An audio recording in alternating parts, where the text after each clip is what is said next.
Why have we spent 8 years recording podcasts about Star Trek episodes? Because it's fun!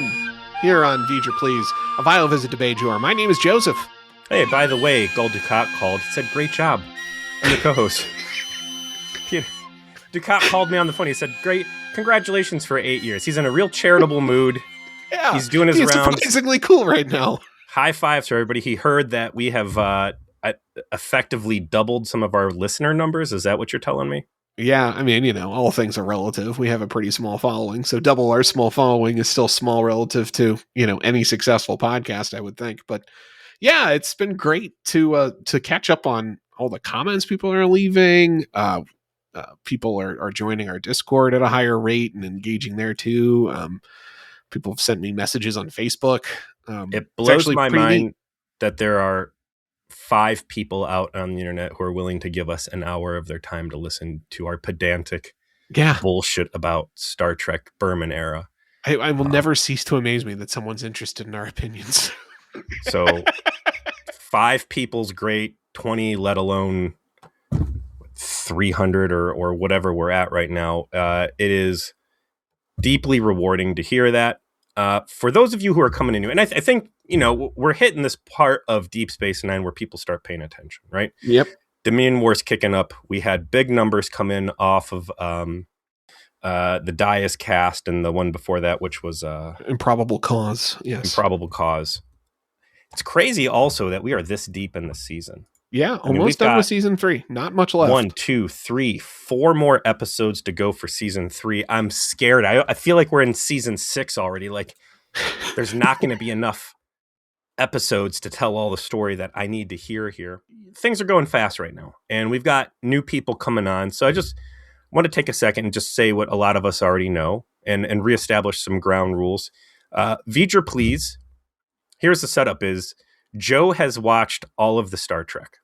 Indeed. I'm a big Star Trek Next Generation fan, and I did not watch any of the other Berman era stuff. I also didn't really watch TOS, but I was in deep with Next Gen. So we started with Voyager. I had not watched any Voyager. Joe watched it all. We had fun with that. We did Enterprise for some reason. It's because of the meta plot of I needed to make you wait as long as possible to watch Deep Space Nine because I knew that would be your favorite. We did some Picard. We've done some movies, which we're classing First Contact. No, we classed. We've done all the TOS era. Generations movies. Is a Christmas story, right? We're saying that, yes. It is the closest thing to a Christmas story in Star Trek. I'll get to my thoughts on that in a second. He opens up a toy during Christmas, so his ribbon scene again. It's also, I believe, a Kenner or Hasbro Aliens Havoc Colonial Marine fighter. So Joe's seen all the stuff. I've seen none of it. I'm watching it all for the first time with you. We love Star Trek. We give the good parts a ton of credit. We give the bad parts a hearty laugh as we point our fingers and take the piss out of it. Did that a lot during Enterprise. Hard to do in Deep Space Nine, especially at this point. We are in some really good area. But wherever you're coming in from, we're happy to have you. We've got a great community. We're on Facebook at V'ger Please Trauma Support Group. That's the group. There's also the main thing where you do releases through, but the trauma support groups there. We've got Discord, which I don't know how to link to Discord. So our barrier to entry is this: to prevent any bots from inflicting themselves on our presence, and also because particularly in places like Facebook, not everyone wants you don't want everyone to know about your. I don't want my boss knowing that I'm doing this. We keep the Facebook group private. We keep the Discord invite only, but all you have to do to get an invite is literally email us at vgerplease@gmail.com. You can send me a Twitter direct message. That's VGERPLEASE. There's no apostrophe in the email. Correct. There can't be. There can't be. Yeah. V'ger on Twitter. You can send me a DM there. You can send me a DM on my personal Twitter, which is Intern of Doom. You can send us a message on Patreon, where we are also www.patreon.com/VegerPlease, again with no apostrophe. And all you have to do is ask, and you get in. That's all we ask. So that way I know you're a real human being and I can add you. And what I would like is, as we get all these new people in, I'm very curious how you're finding out about us. So if you do start following us, and if you do want to dip your toe into the community, let us know how you found out about us, because it's we fun to love those see stories. Yeah. what these roads are leading in from. And plenty of people have offered that because we've asked it in the past, and some of the comments they're leaving as they're going through our past episodes, particularly on YouTube, which I read all of them, by the way. And I know that our major gateway drug is, and probably will forever be, our interview with Feral Historian. But other folks have found their way just because they're Trek aficionados, and the algorithm has led them to us. So to quote one of our recent adoptees, one of our recent listeners, Peter, they described finding a podcast where a nerd in his mid-40s is watching Deep Space Nine for the first time is like finding the dinosaur DNA First of all, trapped in amber. I'm 43. That is early 40s. Okay. All right. All right. Second of all, I love Jurassic Park. It's my favorite movie. So what a fucking analogy or metaphor. Whatever it is, it's perfect. And so, yes, it is. Maybe the best meta game that we're playing is listening to Peter Babe Ruth a number of takes as he watches these episodes. I swear he's not cheating. Like, every once in a while, I kind of let a spoiler out and he gets a little mad at me. So he's really trying to stay as pure as he possibly can, given we're reviewing a 30-year-old television show. Season 3, episode 22, Explorers, first aired May 8th, 1995. Teleplay by Renee Echeverria. This guy's had a couple teleplays now at this point. What else has he done? Oh, he's actually done 23 episodes. He does 23 episodes of Deep Space Nine. He did 18 episodes of TNG. Let's do his TNG real quick here. Absolutely. The Offspring's Transfigurations, The Mind's Eye, The Perfect Mate, Iborg, True Q. Iborg's a good one. All right. True Q was which one? Was that the Amanda Rogers? Correct. I was listening to our Voyager talk, and I forgot about that fucking Q2 where they brought Q's son and they made such a big deal about him, and how mad I got because Amanda Rogers covered all that ground. It did. And old wounds never heal around here, folks. Welcome to V'ger, please. What else has he got? He was real big season 7, so Lower Decks, Preemptive Strike, Firstborn. So he did a lot of season 7. Descent Part 2, he did the opening. Nice. And in TNG, as we have seen, he has done he did Past Tense Part 2. He's Improbable Cause. He did Explorers. He did Equilibrium earlier in the season. And he's got more to come in season 3. He does Facets.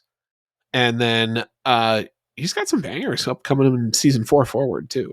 Looking at some of this, including Trials and Tribulations, the best comedy episode of Deep Space Nine. Probably the best comedy episode of Star Trek, period. You're saying that's better than Hello, Bajor, or Attention, Bajoran Workers? Yes, it's better than Civil Defense. It's better than Bride of Chaotica. Trials and Tribulations is the anniversary episode that they did. So if you recall, they did the shitty Star Trek 6 one on Voyager, and then they really put in the effort on this one. But we'll get there in due course. That's until season 5. Anyway, yes. Real quick, do we consider Live Fast and Prosper a comedy episode? Ooh, I think we should. It's a great episode. It's a great episode. But it is comedy, isn't it? I'll hold it comedy to the same degree that Civil Defense was, where the comedy is there and it's present, but it's the subtitle. Yeah, it's not the comedy episode. I mean, I think the rewatching that particular Voyager episode may have been one of my favorite rediscovery points, because we had spent so much time talking about how Tom and Neelix were the ship like criminals, the ship ne'er-do-wells, and fraud division. And like the episode is about how they went soft and needed to get their groove back to save the day. That actually was the plot. That's going to be the next. Like when I go back and seek out a Voyager episode, not just something that happens to be on Pluto TV or whatever. I think it's going to be Live Fast and Prosper.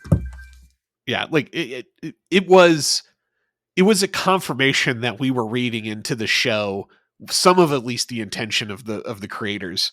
that they too like detected that those two had gone soft, and they decided to come up with a whole story about it. So teleplay is by Renee Echeverra. Story by Hilary J. Bader. I don't think we've seen a lot of lady names in the writing room.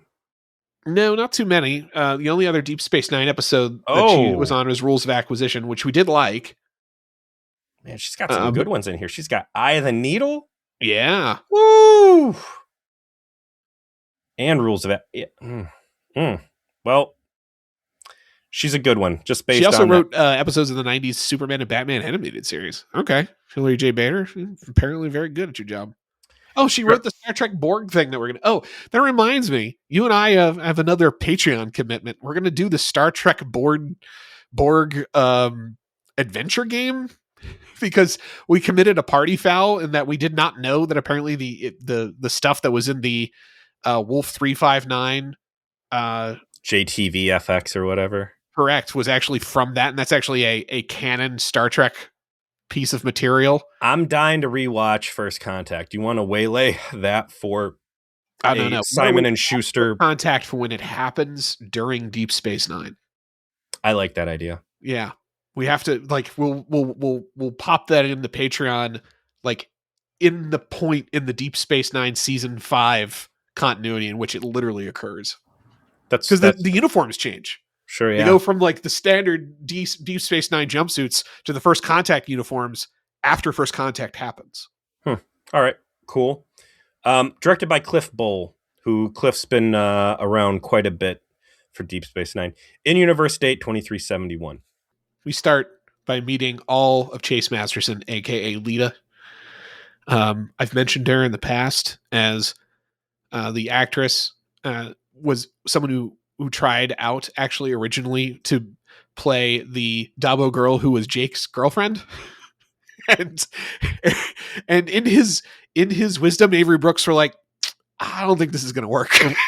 I think she might be a bit too much lady for reading credibly as Jake Sisko's girlfriend.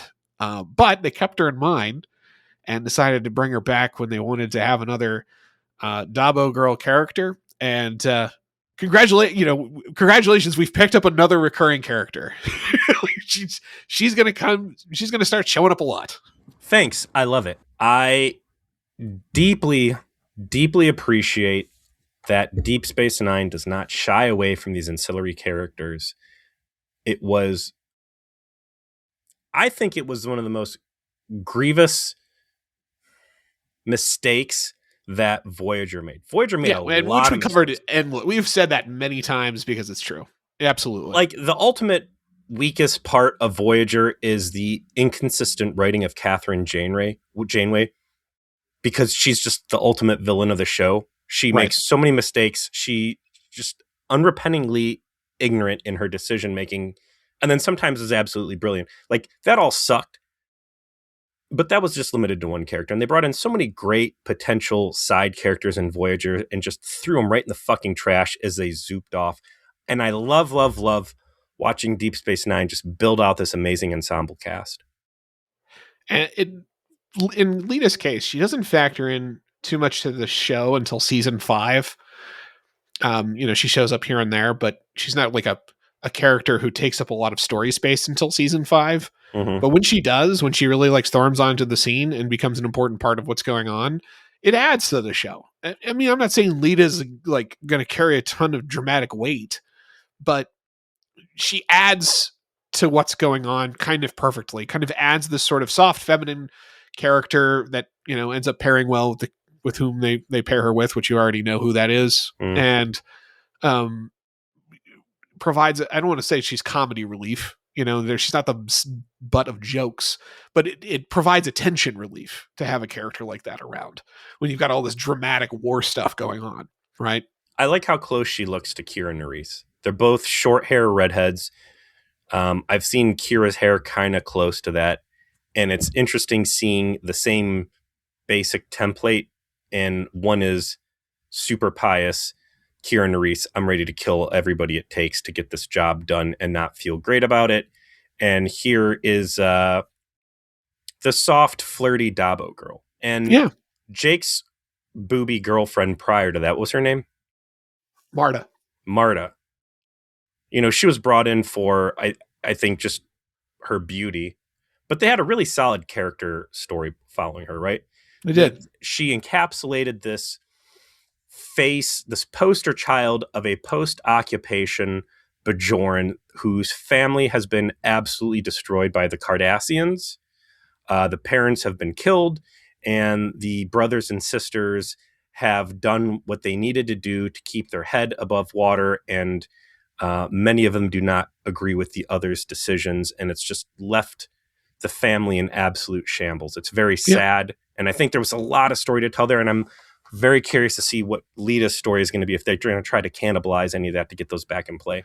They don't go in a serious dramatic direction with her the same way they kind of had that opportunity with Marta. And I agree that I feel like they realized they had something with that idea, but they decided they don't need more drama. They need something to cut it with, you know?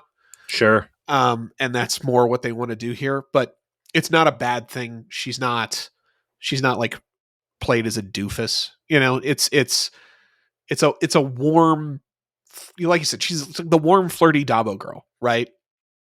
And it's a presence you don't otherwise have in the cast that you kind of want to have. Mm-hmm. And of course, it doesn't hurt that we open with her just, you know, Chase Masterson is gorgeous, and they're not going to ever shy away from that. So, you know, she comes up, she decides to flirt with Julian Bashir. Awful coughing protocol. Like she got COVID everywhere. Indeed.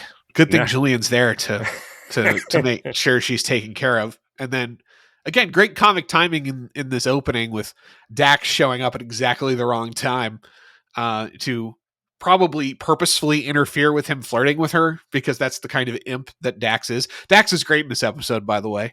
This is the strongest episode I think I've ever seen out of Jadzia Dax.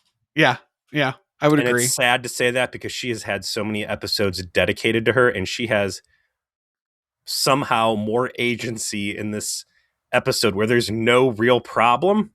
Correct. How does that work? This is a zero dilemma episode, and she has a ton of agency. I would say I mean, I think Blood Fever is probably not Blood Oath, rather.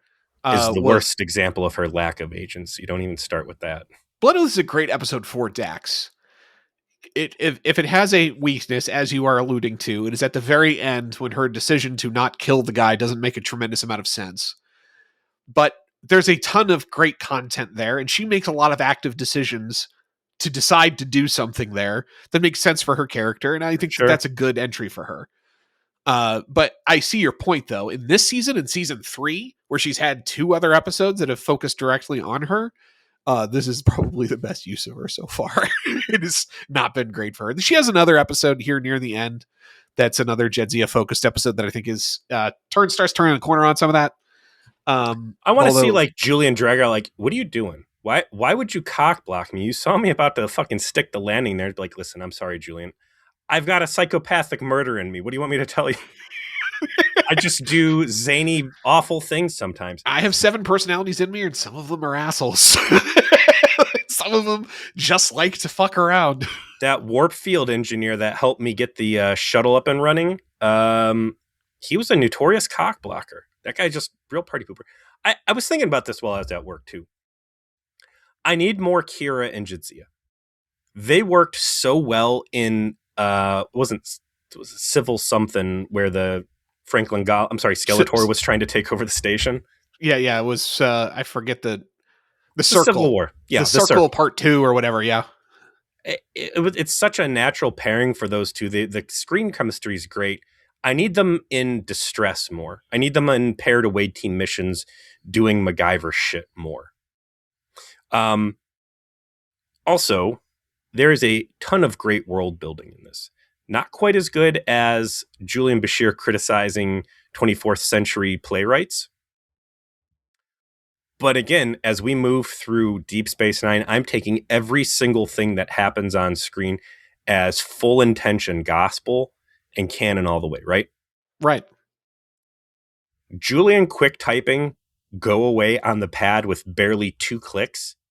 There's got to be some sort of like Neuralink chip in these Federation guys, or some sort of like not telepathic, but some sort of bioneural interface, because there's no keyboards Right. on these things, and that's a fully fleshed out. Like he looks at the pad, hands it, and it says "go away." So big world building there. And here I thought that was just a shortcut for a joke, but to No. me, the better world building Maybe. is to come with this plot. Is Well, to hold on. Maybe there's an F key, like there's a function key on the iPad Yeah. for like macros, and he's just got, go away is a popular one, because again, it's a the swinger society, the post scarcity utopia of the sexy federation, and they plan for this kind of stuff. Sometimes you just gotta be like, hey, leave me alone. Here I I'm thought doing the my world building was going to be about the boring nature of the assignment of the USS Lexington, but I suppose we'll get to thing. that. That's on deck as well. Also, stay tuned for us to talk about transporter rations. Very interesting. Yes. So the Jadzia shows up. Bashir tries to get her to go away, but of course Jadzia isn't done being an imp and mentions that a old rival of Julian's, in fact, the person that graduated in front of him at medical school, Dr. Lenz, Elizabeth Lenz, will be on the station shortly because her ship, the USS Lexington, a Nebula class vessel, is going to be docking there soon. And so this has kind of put him off his game a little bit, because this is the person he lost out to for being valedictorian of his class. We have already suspected that, in fact, he has said as much, that he may have purposefully sabotaged himself in this regard, and he did so knowing he didn't want the assignment on the Lexington, and he wanted to go to Deep Space Nine anyway. But he's got all this unresolved tension in talking to this person and sort of resolving this rivalry that he sort of had, that he threw at the last second. And he wants to talk to them and kind of feel out what's going on with that. That's kind of the B plot of the episode. The circumstances are not exactly high drama, but it provides like incredible scenes, shockingly enough. Very little to do with Julian himself. It has to do with the people interacting with him. Yeah. But still very good. But we get done with that, and wouldn't you know it, we cut back to the Sisko's quarters, and Ben Sisko has begun half of the transformation that turns him into the Sisko that is really well known and loved. He has come back with a goatee, and it's a good Picture look. this. Okay. Your boss has gone to the Mirror Universe. To the Mirror Universe. Yep. He's come back. Uh-huh. And like a business week later, after taking a trip down to Azeroth, he has a goatee. How did we not think to do a skit about this? Because if that's not a call to HR, to fucking Federation corporate HR, I don't know what is.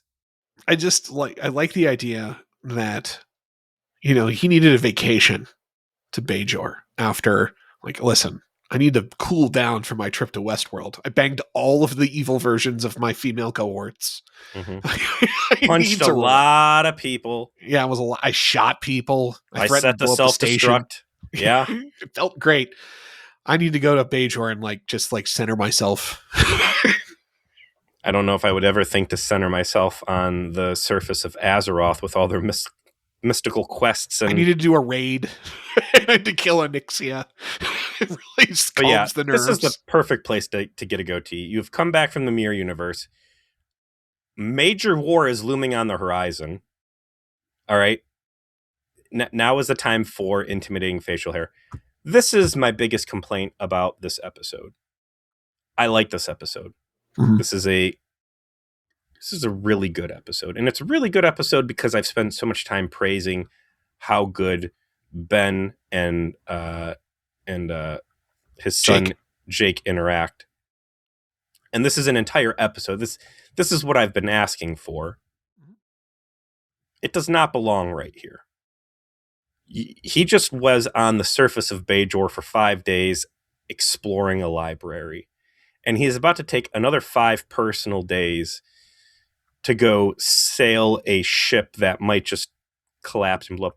this isn't how command staff is acting after the Romulan Star Empire just basically got its ass handed to it and has now withdrawn from sector politics.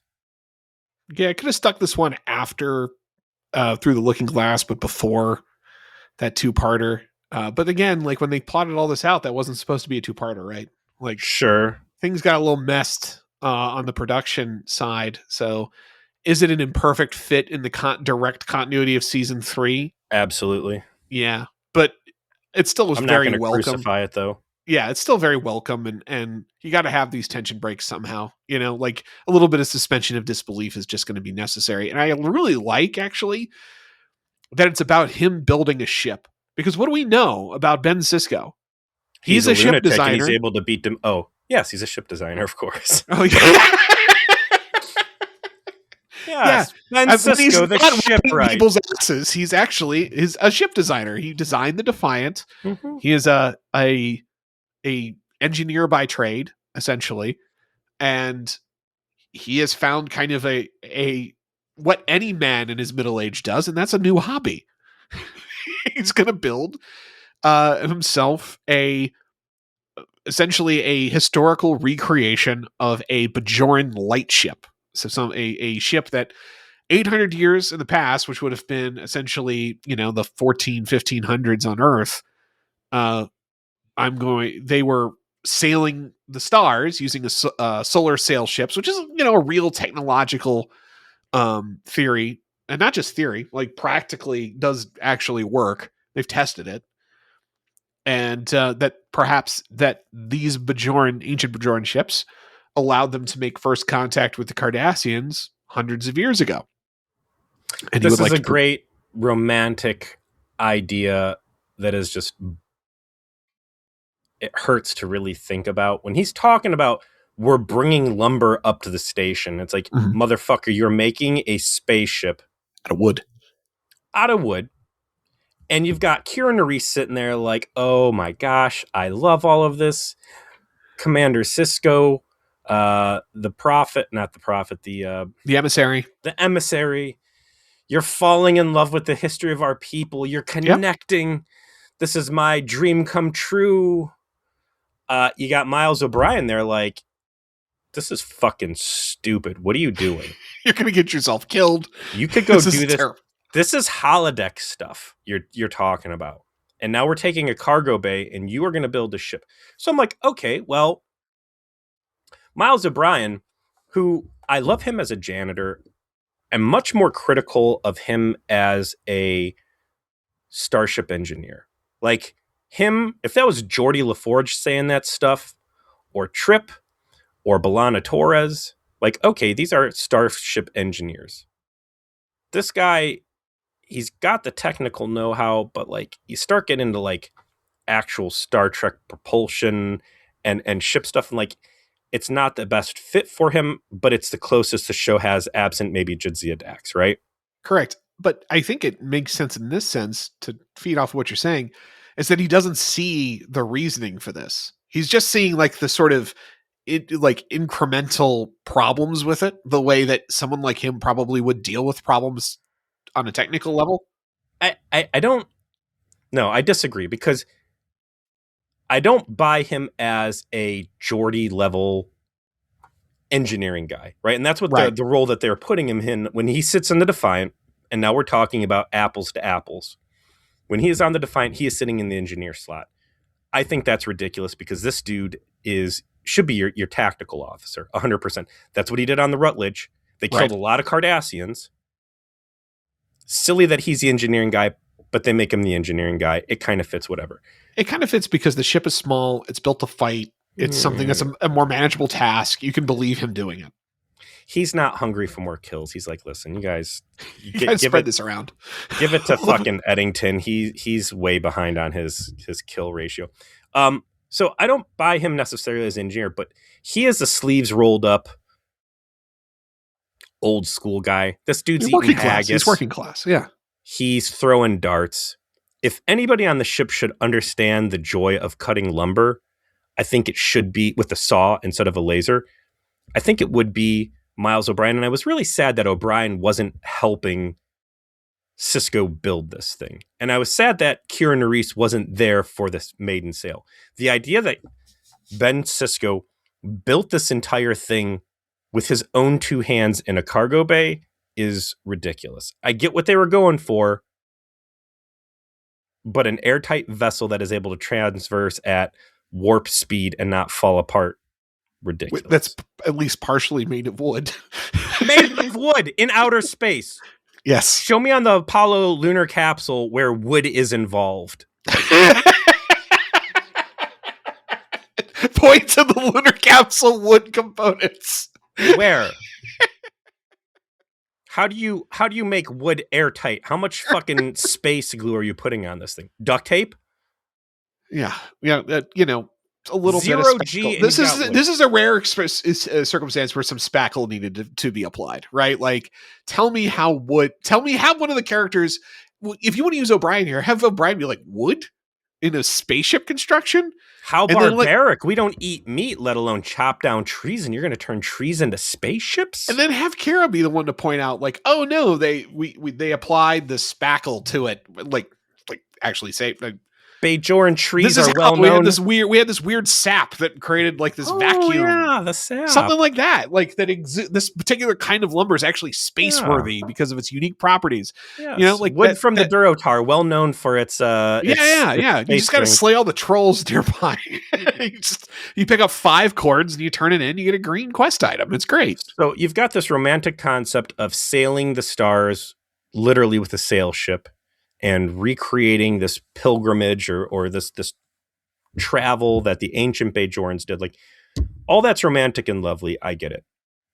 Building a starship out of wood, and the bigger feat, which is getting shit from the surface of Bajor up into orbit. We know, everybody listening to this podcast knows it takes big rockets, right? Sure does. Unless there is a anti-gravity zone somewhere on Bajor, and this continent and the northern plains, on top of being very infertile, and we don't want to let the scabby people live there. Anything you put on the ground there just shoots into space. It's a space elevator. The prophets put it there, and that allowed us to get into space early. Now we repurposed the smoke monster to just take stuff into orbit. It's a floating cloud like a platformer in a video game, and it's cool. You've got this beautiful idea of sailing around with solar power, but like, you still have to have like this 60s era space program to get the stuff up there. And at which point they're just abandoning everything and making wooden sailing. It can't, you're trying to tell me a story about Ben and his son, and I'm there for that, but you keep hammering the nostalgia and like this Pepperidge Farms fucking Beatus guy whittling away wood on his porch, grandpa shit. And like, I'm not feeling it, man. Was his name Wolford Brimley? He should have been there helping Ben make this thing. So I appreciate, like you, I appreciate the intention. It's a little rushed because we're trying to get past that part so we can do the father son shit, right? Like that's what the episode's about. I do want to pose the fever with which he takes on this task. And he's almost like zealous. Like, in my mind, this is the prophets doing something to him. Yeah, and a little bit that like suggested that spell on him, and that I think is maybe what lets him accomplish this crazy feat of engineering and practical production as fast as he does solo. And some line, and it's all implied, obviously, you already picked up on it, of like he's embracing his role as the emissary, and this is part of the reason why he's interested in doing it, but they don't actually say that in the episode. So I think the episode could have done with this a little bit of hint of like, he went to the rededication of this place and he felt something, he experienced something, he was inspired by something, like have him talk about the story of like that it was a moment of connection with that. Mm-hmm. And I think you could have bridged all these gaps you're talking about. It was like divine inspiration, literally, that led him to be able to do this. Still, it should have been a group effort to build this thing between Jadzia and O'Brien and maybe a couple other people. And have everyone kick in. Like, have it be everybody. Yeah, like that seems like great. You need a piece that you can't find, and Cork gets it for you, right? Even he kicks in. But at the end, everybody's like, I'm not getting in that fucking thing. I was happy to help you like paint the outer hall and like put the naked lady on the front or whatever, but like I am not getting in that. Good luck. And then it's him and Jake that go off and do it. Perfect. It would be perfect. But okay, so we get to the spot when they're going to finally shove off on this thing. Cisco asks Jake, "Will you do this with me?" Jake kind of gives that teenager, "Listen, my girlfriend is supposed to be showing up, and I don't, I'm more interested in that than doing this." But he gets a message from New Zealand that changes his tune. It's actually Tom Paris saying, "Yo, come to prison." Hey, We have the great writing schools and prisons in New Zealand in the 24th century. hey, you're on Deep Space Nine. Any chance you know what happened to Tom Paris? He was supposed to be back, and we cannot find him. Ask your dad if he knows what happened to Tom Paris, so we don't have to put an APB out on him. Also, how lucky for Ben Sisko that he is able to put all this time into building a ship, that there is not some earth-shaking global disaster that drags his attention away, especially fresh on the heels again of the Romulan Star Empire getting its ass handed to it. They fucked around with Deep Space Nine enough lately. I guess he feels it's all on cooldown, right? Like, you tried to blow us up, and you got all your ships blown up. I'm pretty sure I'm just not going to see you for a while. What are the odds the wormhole's going to spit out a dilemma? Come on. I can see the GCD on it, right? Like, it's not expired yet. We're good. The prophets know that he is doing their bidding, so they're holding it off. They're pinching it off right now. So whatever message he ends up getting from New Zealand, he decides, actually, I do need to do this with my dad. There's actually a great scene in between that where Ben Sisko is lamenting, "My son has grown up and he doesn't want to hang out with me anymore, and I may have missed my moment." Mm-hmm. And Jadzia, again, great Dax scene where he's sitting down. She brings him lunch. They're sitting. And he's kind of she's given him parental guidance, literally saying, I've been a father a couple times, so I have some perspective. I can tell you stories. And then, Sisko reminds her, actually, you've already told me those stories. Mm-hmm. It's a good, this is a sort of weird multi-generational friendship that they have where, Ben Sisko and Jadzia Dax, they've only known each other for a few years, but obviously they've been acquainted with each other for now decades. And at one hand, Jadzia is fresh to this experience and is thinking I got to introduce these ideas, whereas Ben's actually, we've already been through this. But it's very heartwarming, and it's very much lends to their genuine friendship that they have with each other. That ultimately is a important to the soul of the show. That this is a person that he can turn to and have these conversations with that'll give him good, genuine advice. That's a close, intimate relationship that he has that's not romantic in nature. Jake changes his tone. He decides to go along, but before they leave, Gul Dukat decides to make an appearance. Not expecting that. No. Usually Gul Dukat shows up when the stakes are high, right? Gul Dukat, he shows up when, hey, we're dealing with the Maquis. Your station is trying to kill you. There's massive geopolitical consequences on the offing. In this case, it's, Ben, are you sure you want to take a wood-crafted jalopy through the Norias belt? That seems like a fucking terrible idea. Ben, we have been good for each other's business on occasion. Yeah, you saved me from those terrorists. That was really nice of you. It would be a shame to lose you because your wooden ship has fallen apart and you got sucked into space.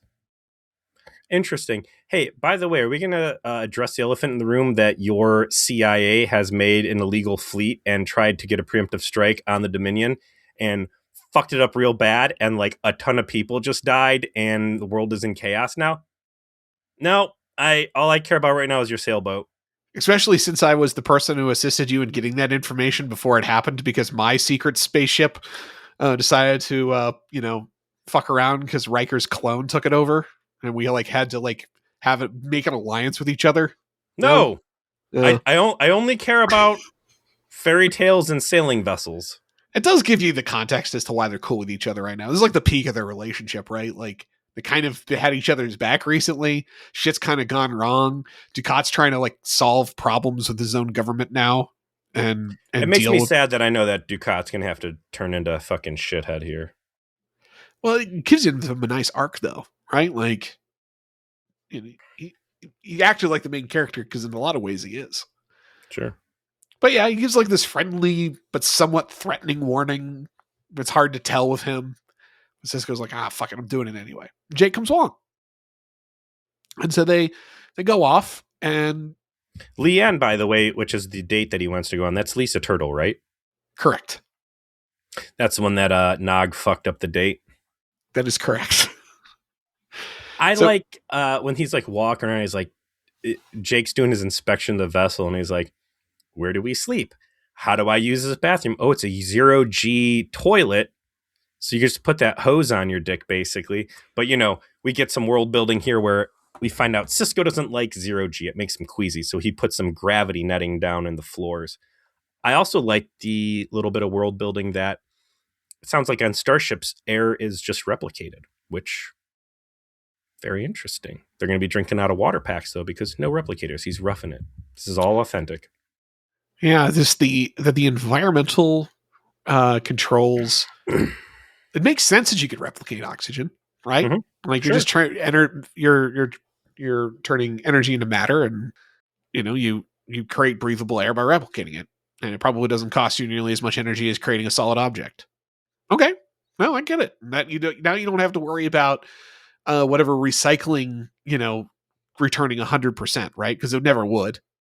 There would be some consumption of the oxygen that would permit that from being 100% effective, even if you had like a bunch of, plants or something that were using photosynthesis to keep some of the air breathable. It would get stifling after a while, and it would be unbreathable after a certain amount of time. Listen, magic food box on the wall is good for all sorts of stuff, right? It's just an infomercial waiting to happen. I wonder how they would handle that on Enterprise, though. How was the oxygen done there, you think?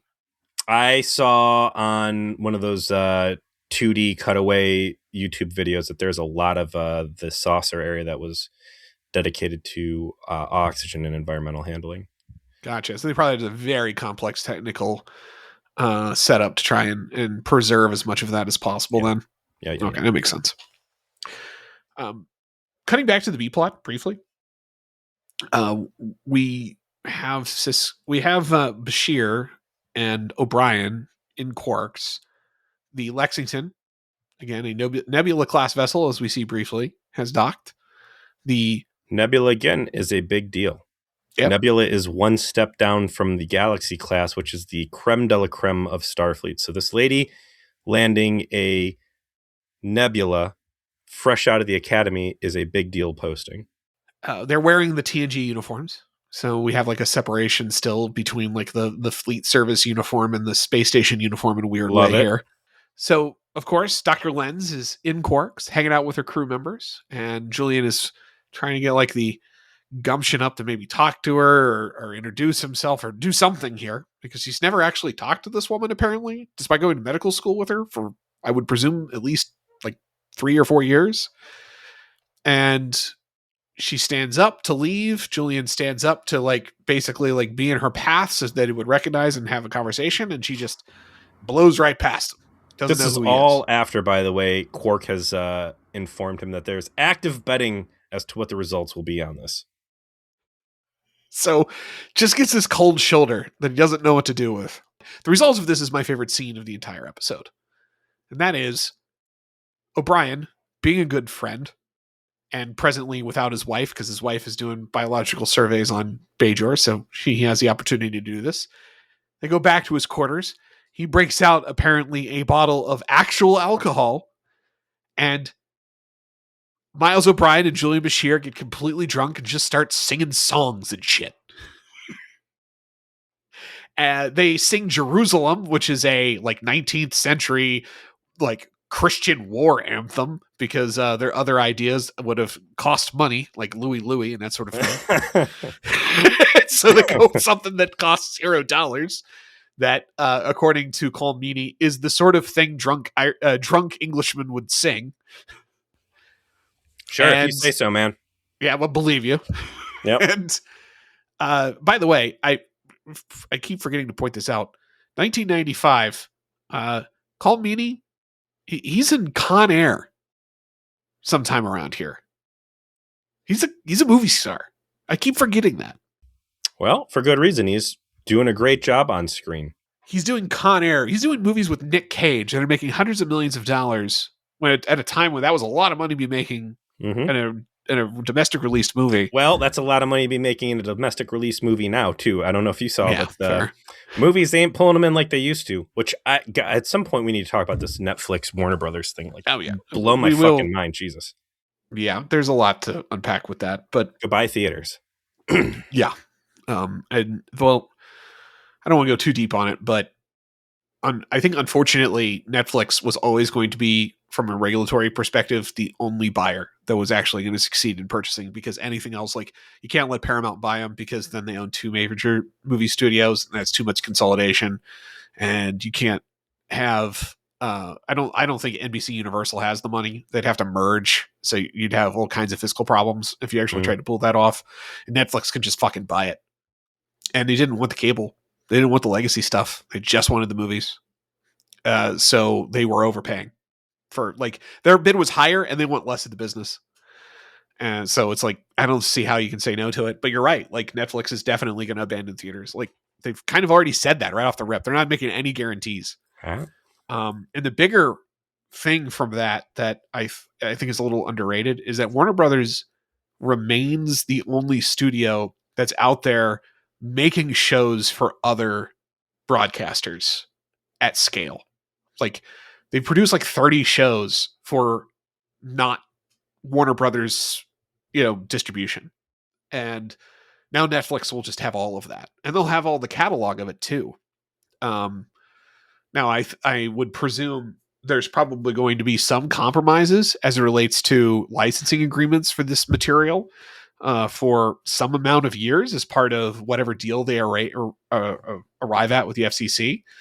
But they're going to have having a Netflix subscription is going to be massively, it's gonna be the old days. Popular. Yeah, you're going to go back to Netflix actually having a lot of content on it that you're going to want to watch. I will say that. And they'll probably raise the price they'll get to too. Absolutely. They're going to, like, anyways, they'll raise like $10 and they'll just get away with it. Ugh. So them singing these war songs, how could she just look past me? There's this wounded pride thing going on that I don't buy out of Julian. And then we got to look at it under two different lenses. One is the season 3 version of Julian, and the other is the true version of Julian, which will be the augment story, which has not been deployed yet. So him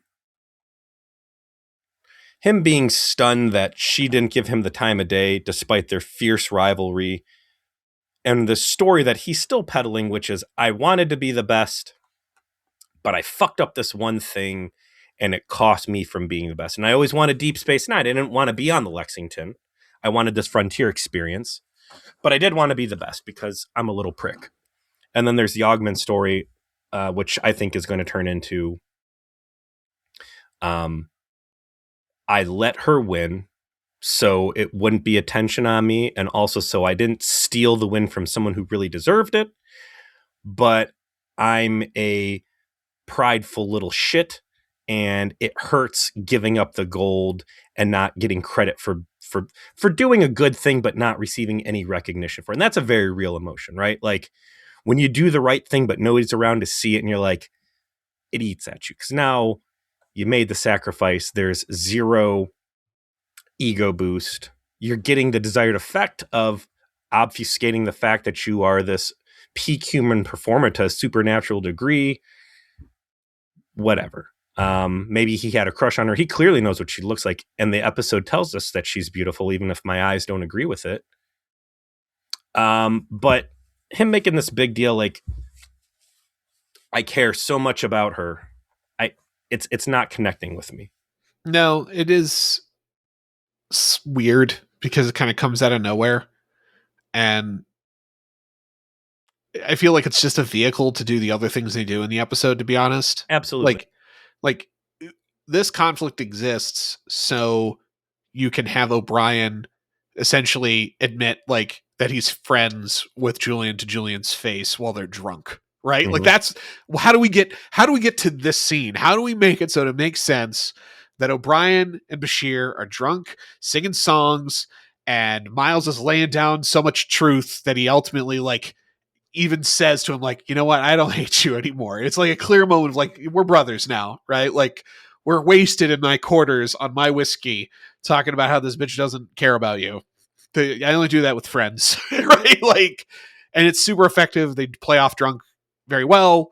It's very believable, and it's the foundation of these two are best friends plot line that will continue on throughout the rest of the show. Right? We've worked since Apocalypse Now, or whatever it was, to have these two end up being friends. And like I said, when I first met you, I hated you. Right? Like we saw that.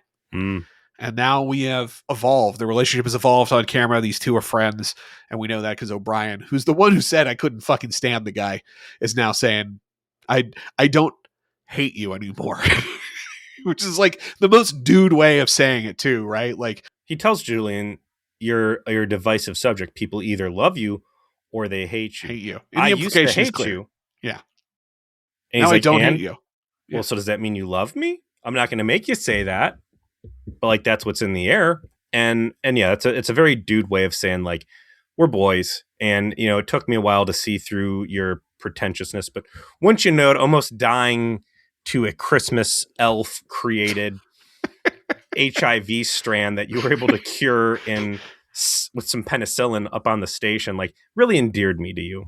We've been through enough of these near-death experiences that, yeah, we're boys, and she's stupid for not seeing the value in you. When we're back on the ship, Jake is being a sailor with his father. He's being cool. Ben's really happy to have him around. But Jake, who I would say like he demonstrates a lot of maturity in this that I really like, actually. He says like, I actually came to talk to you about something. I can recognize the need to make sure I talk to you about this. And he starts by saying like, hey, I wrote this. Read this. And it's a story evidently that he created about Maquis terrorists. It's good enough that when Keiko O'Brien shipped it off to a writing school in New Zealand, they accepted him, Pennington School. And Ben's happy for his son. He doesn't have any hesitation for it whatsoever. I like Jake's fake out that he's got Maquis leanings. Oh, yeah. Shows what you know. And like for 1 second, Ben's like, oh, fuck. I didn't know you were getting, slamming premium Dabo girl before either. Yeah, so seriously. I've been surprised by once already. If there's anybody to con you into the Maquis terrorism lifestyle, wouldn't it be a Bajoran hottie with an axe to grind against the Cardassians? But there Ben Sisko was, and this old great friend of his, a best friend perhaps, Calvin whatever, he turned out to be Maquis. So clearly Ben Sisko has learned, like, you never know who is actually Maquis. Fuck, could it be my own son? Interesting thought there. But Jake's real reason for coming is not to say like, hey, I'm going to go to the school.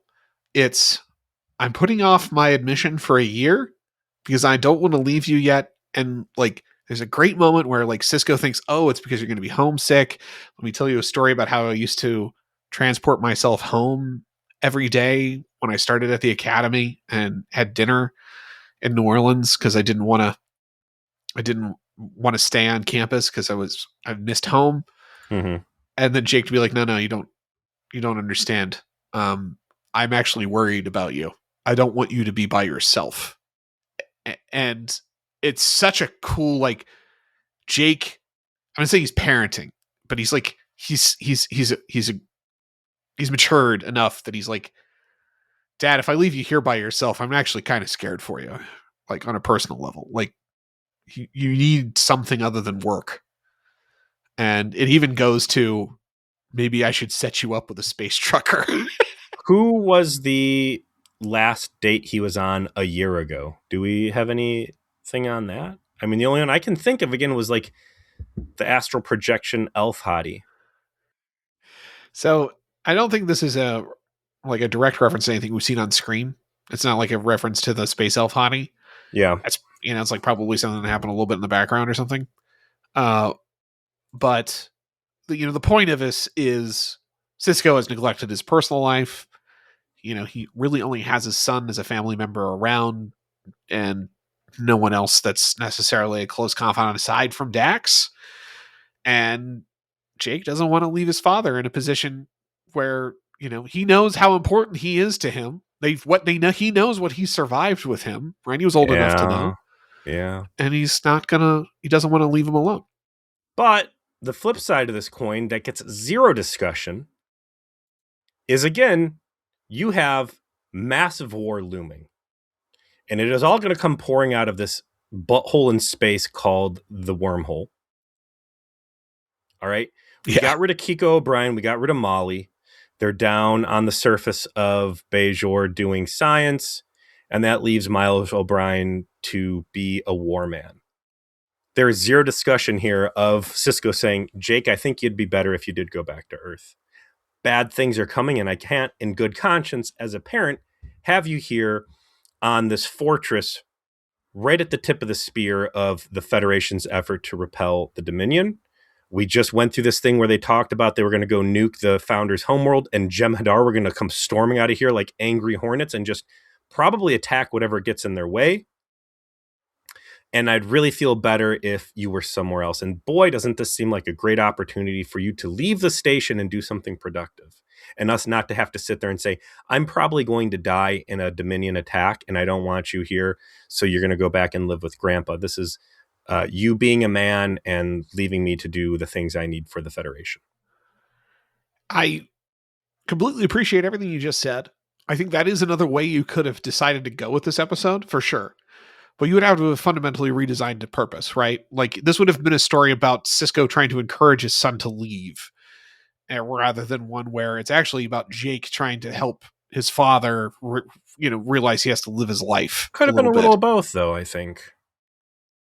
I could have done it. Yeah, I mean, I think there's a way you could have had your cake and eat it too. At least one line. Like, it would make me feel better if you weren't in harm's way. And boy, isn't this space station a great place to frequently end up in harm's way? Well, remember that time Jake even says that when he says, like, Deep Space Nine is a really good place to experience things. Yeah. Well, I want to spend another year here because you can only write about the things you want. What, dealing with Rumpelstiltskin wasn't enough for you? Almost getting sucked into a wormhole as a space station wasn't? A Cardassian war fleet showing up on our doorstep wasn't enough for you? Crazy hunters wearing red velvet thigh-high boots gunning the place up wasn't enough for you? You just say, like, Dad, listen, Q was there on the station. How many people have dealt with Q before, son? You have. Like, go right about that. Dad, it's okay. I helped you turn in. I rescued O'Brien from those plasma vents after you told me not to. Like, I'm good. You were on a space station that turned on auto-destruct, and you had to climb through an ore processing facility to get us out before poison gassed. Let me tell you what, Joe, as a 43-year-old, all the things we just talked about, how much of that stuff I've been. I haven't even been in a good car accident yet, knock on wood. But I've only been involved in one road rage incident. I like that. I like that Jake really does, like, understand. No, my dad kind of does need me around to keep him sane, right? And I need to make sure someone's taking care of him if I'm not here. Like, that's cool. I appreciate that the chemistry's there, and they could really have told any story here that they wanted, and that these two actors are able to sell it. Yeah. This is a beautiful episode. I like the low stakes nature.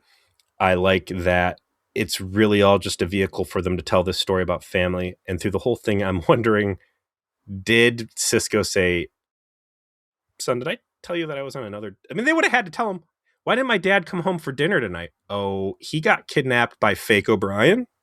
And he is in an alternate universe right now that is just evil people and humanity's enslaved. We're trying to figure out how we're going to deal with that. But in the meantime, just, I don't know, go to the holodeck and play baseball or something. Like, he has to know his dad got kidnapped. And Dad, what was it like over there? Well, son, you're not going to believe who I ran into with my dick multiple times. We're going to get to this. Okay, I promise you. He's going to be on the station for another year. Plenty of opportunity. Um, I just love more than anything the fact this ends with player Jake. Jake slamming the very best chicks that Deep Space Nine apparently has to offer. Mm-hmm. Is like, you know what, Dad? I've even done the legwork for you. I have found you a potential mate. And this is how we get introduced to Cassidy Yates. Like, Oh, this I is a real forgot it isn't person? that she shows up. It's that Jake sets him up. Oh, really? Oh yeah. Oh, So look at we this will continuity that I wasn't expecting. this name, this Cassidy Yates, this space trucker that apparently Jake thinks would be a great fit for Ben Sisko. She will show up in the not too distant future. And she is played by Penny Johnson, a name you probably know better as the Doctor from The Orville. Oh, nice. Yeah. Huh. And she becomes another recurring character on Deep Space Nine after her introduction. Anybody Um, on Orville is welcome to come over to. we're all of the space trucker content we built up over the course of Enterprise is going to finally build on. It's going to pay off for us. Good. I like his talk about like, hey, don't be afraid of going to school. The apprehension you feel about leaving the home. I wasn't much older than you when I went off to Starfleet Academy. And when I moved out, I was so incredibly homesick. I came home for dinner every night for the first 3 nights. And the idea of this Earth that is connected with a global transporter system, just a soulless planet of people that have evaporated and let their spirits wander free into the ether. But yeah, like I will go to work in San Francisco and then I will be home in New Orleans for dinner with my parents. This isn't the military.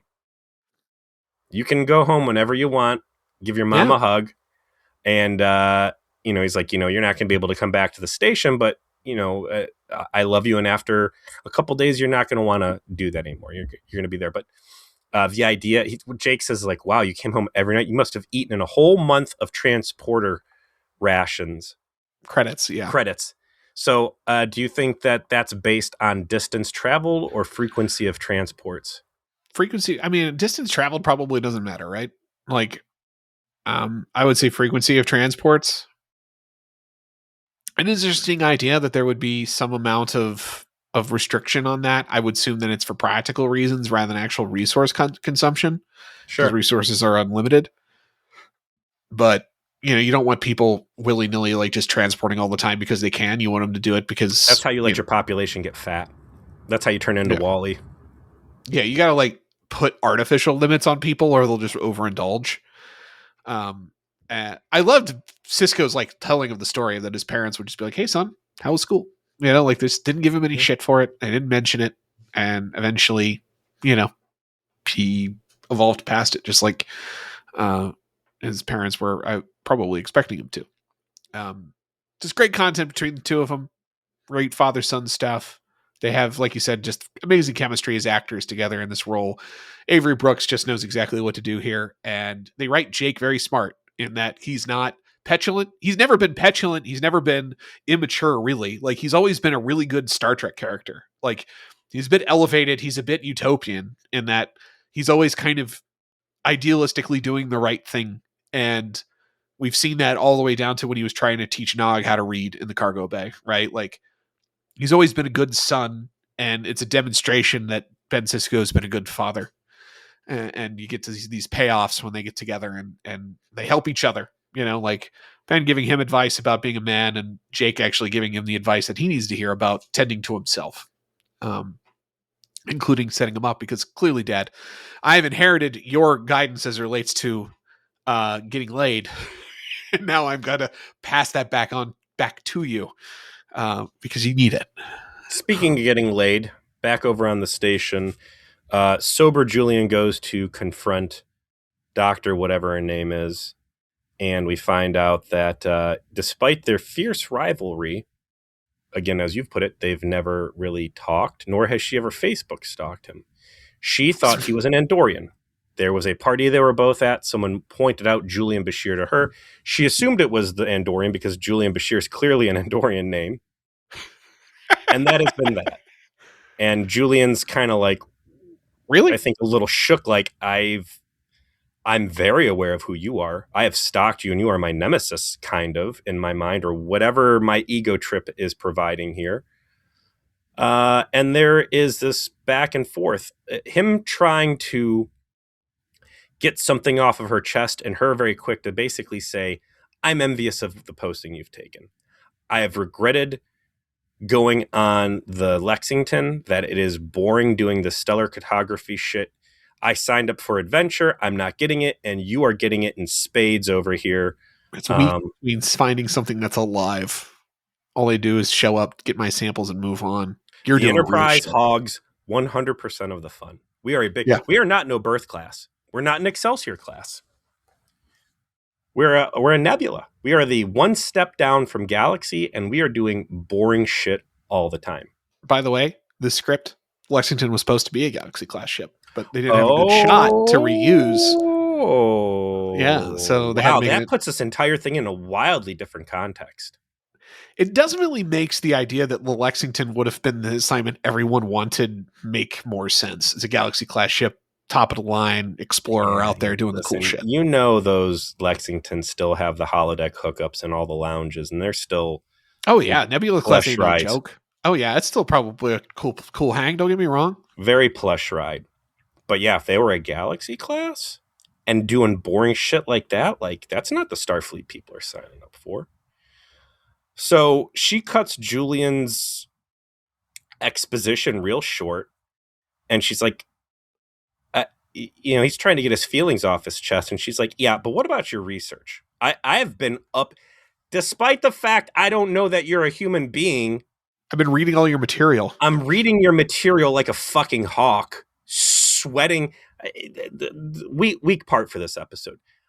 I am hounding your career. I am jealous that I did not take the Deep Space Nine posting. I'm reading about your work on Bajor, but I've never clicked on about the author to see anything about you.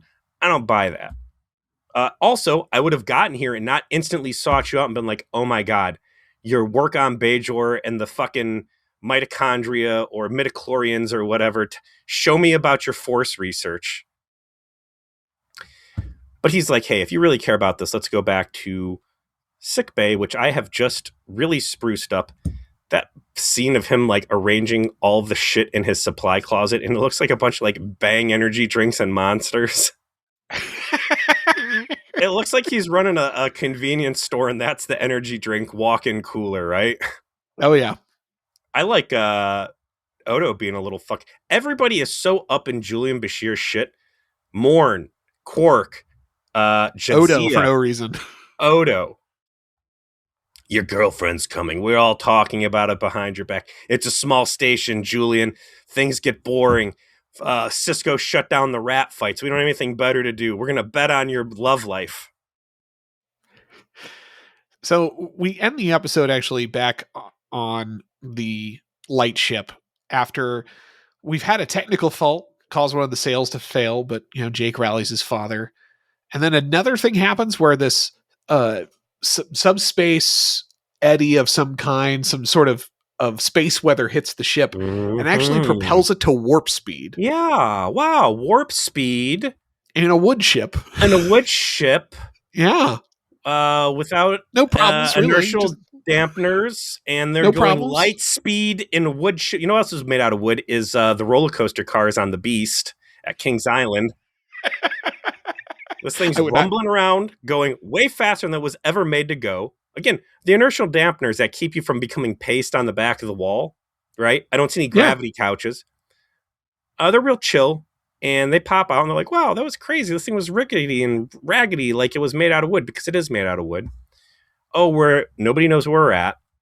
Also, too, your commander's going off on this fucking thing, and we've just had, like, Cardassians abducting O'Brien and all of this crazy shit. Like, yes, it should have been Eddington in a runabout just providing escort. So when this thing inevitably gets fucked up, you should have a chase car.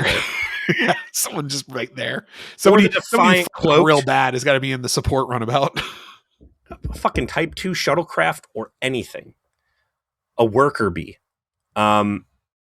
This thing shows up a jumbled mess.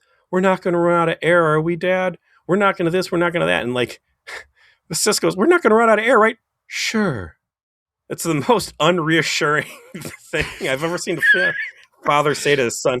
Yeah, they don't really like emphasize any real space danger, but they were, they propel at light speed, faster than light speed. They don't know where they are. They have In a no wood idea ship. actually. Yeah, in a wood ship, and they put out the communication of like, someone come help us, and it's the surprisingly cool Gul Dukat who actually shows up with 3 ships, 3 Galore class warships. who are like, congratulations, and he's like, congratulations for what? And he's like, do you not understand where you wound up, Ben? You're actually in the Cardassian system. You've made it. You've proven your theory. And oh, by the way, because now that there's evidence that you've proven the theory, it turns out Cardassia is willing to admit and knew this all along, that there was in fact a ship that we just so happened to just find. That was an ancient Bajoran light ship that crashed on Cardassia Prime hundreds and hundreds of years ago. The Bajorn crash conspiracy theorists have been saying it for years. And they were vindicated. It was a cover up. It was the I don't know, 800-year ago cover up. And I love that, like, Gul Dukat seems to be really happy about the fact that Ben Sisko pulled this off, and is like genuinely congratulating him, and is like giving him a smile, and he even shoots off fireworks for him.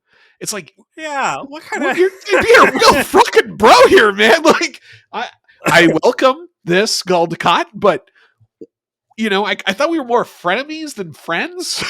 Well, like, what are you trying to tell me here, man? Here, yeah, for real. Why? What's going on here? Well, your subordinates have bumbled their way into a conspiracy that has absolutely gutted the Obsidian Order and the Trust of Cardassian. We are in the process of doing some sort of an inquisition over here. I'm in a great mood. You're a big part of it. Have some fireworks. We are out here hunting down rogue Obsidian Order ships, and we're looking for Romulans. It's a whole fucking revolution over here. It's bloody as shit. Great job, Ben. Here's the crash site. Ben, you made all of my enemies sad. So, you know what? We're cool right now. Have real some fireworks. Cool. Yep. That's where we wrap. We wrap right on the fireworks. That's the end of the episode. But it's a bottle episode in the truest sense. This doesn't matter to the rest of the meta plot aside from character development stuff. But it's a fun hang. Great scenes between characters that have great chemistry with each other. And it's always welcome to just expand our lore and build our characters and allow them to continue to evolve, because the show likes doing it. And we like watching it. It's a ridiculous episode. I didn't want to like it. Him building a ship by himself is preposterous, and sailing it at warp speeds is preposterous. But it was a father-son episode between 2 characters that I was just wishing I could have an entire episode of. Here it was, and it was really great. Miles and Julian Bashir are friends. And also here's a little bit of Jadzia Dax actually being worthwhile sprinkled in. So it was a big win. It was placed poorly, but I can forgive it. Next, as we move into episode 23, that's, again, final 4 here. Family Business. What do we got going on here? Directed by Odo. Quark returns home when his mother violates Ferengi law by earning profit. Well, so far there's only been one Ferengi episode I've not liked. Will this be the second one I don't like? Who knows? Here's what I need out of this episode.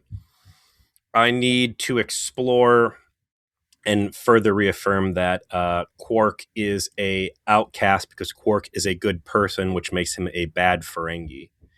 He's a good Ferengi, which makes him a bad member of their civilization, that he is living this outcast life because he is fundamentally incompatible with the true spirit of Ferengi. In some ways, I think like Quark represents the Ferengi's Ferengi, which is a different kind of exile. He's Worf. Like he's like Worf. He's like Picard, right? Like, I'm so good at being a Federation captain that I'm kind of on an island, right? Worf, I'm like, Worf exemplifies all of the Klingon values that every time in TNG he's confronted with other Klingons come nowhere near to even trying to live to those standards. And then it obviously becomes a plot when Worf joins the show. Not to betray too much. Like, they definitely dive even Forgetting he deeper on even that. comes. Like, that's how crazy good Deep Space Nine is right now, that they're going to bring in a major cast member for Next Generation. And I feel like that is in no way needed. Like, Voyager Enterprise really needed somebody brought in to like bring the cast up and give me someone to care about, which they never get. They just have to make you start caring about these people after a while. But like, Deep Space Nine already has so many good main casts and so many good expanded casts. Like, the idea of bringing in Michael Dorn as Worf is just crazy to me. All right. So keep that in mind. Keep us in mind in your hearts as you listen to all of our episodes of Eat Your Please, especially if you're a recent fan. We appreciate all of the comments and interaction and things that we're seeing. Like we said, contact us to be involved in our communities, either on our Facebook or on Discord. And please spread the word. We'd love to see more. Thanks so much. See you next week.